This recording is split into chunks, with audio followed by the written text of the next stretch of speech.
been outside, not online, trying to drop guys with a mash, no beam. The gun jammed up, they ran as a team. I really appreciate you joining me today, and this news is an update to a story that I covered in January last year.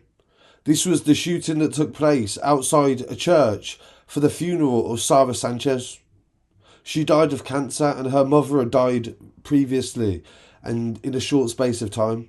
4 women and 2 children were injured after a sawn-off shotgun was fired into a crowd at the memorial service in January 2023.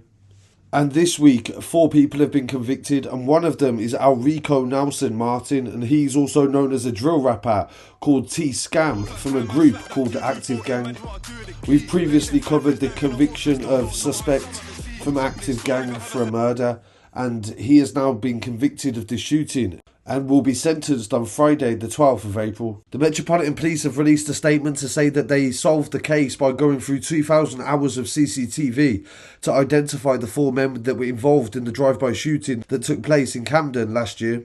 Around 1:30 p.m. on the 14th of January 2023, police received a 999 call to report of a shooting outside a church on Phoenix Road.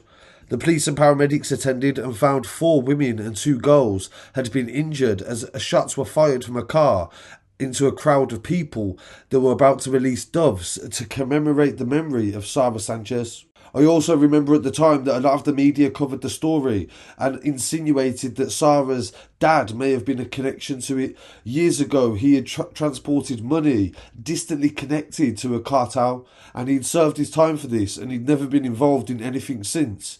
But the papers really went with this story, and now it has emerged that it was nothing to do with anything like that, and it was actually a very close and local issue between gangs in the local area, and somebody may have been going to that funeral who they wanted to target, but it was nothing directly connected to Sarah or any member of her family.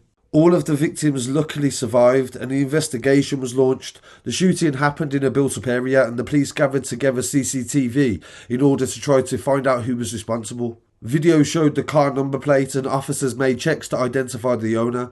Unfortunately, this wasn't the breakthrough the officers were hoping for, and the car was travelling on fake plates. They tracked down the owner of the actual car and ruled them out with a credible alibi. At around the same time, information was given to the police to suggest that Tyrone LaCroix was involved in the shooting.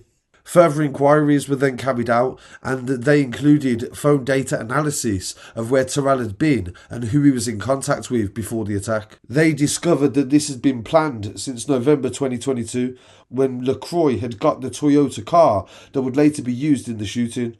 LaCroix was part of a gang in North London, and he believed members of a rival gang in East London would be present at this service. Over the weeks that followed, he was in contact with Jordan Walters, Alrico Nelson Martin, also known as T.Scam. Days before the shooting in January, LaCroix and Walters visited the church to survey the area, and the detectives located them there via their phones. On the 14th of January 2023, LaCroix and Walters and a third person called Jashi Perch from Watford were located via booking a taxi on the day of the shooting.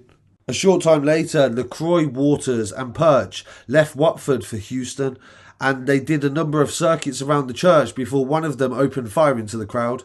As the mourners were left scared for their life, the group fled the scene. The police said they used CCTV recovery and located the getaway car several miles away. And T.Scam's connection to this was that he supplied the firearm that was used in this shooting. Detective Inspector Darren Jones from the Specialist Crime Command said, "These dangerous men were brought to justice and taken off the streets of London. I'm pleased that our investigation has seen them be convicted. They shot at mourners that were gathered outside the church, and women and children were seriously injured. They were all convicted of conspiracy to wound with intent and possession of a sawn-off shotgun." So this story definitely goes to show how other people that have nothing to do with anything get dragged into these sorts of situations. And Sarah had gone through a very difficult life. She'd lost her mother and then she sadly passed away herself due to illnesses. And the last thing that her family needed was something traumatic like this occurring at her funeral. But we see this more and more every single day, where gang violence gets so bad that they go to more extremes to try to outdo each other as such. So I want to send my condolences to Sarah, and I really appreciate you joining me for this episode and following this story and keeping up to date with the follow-up.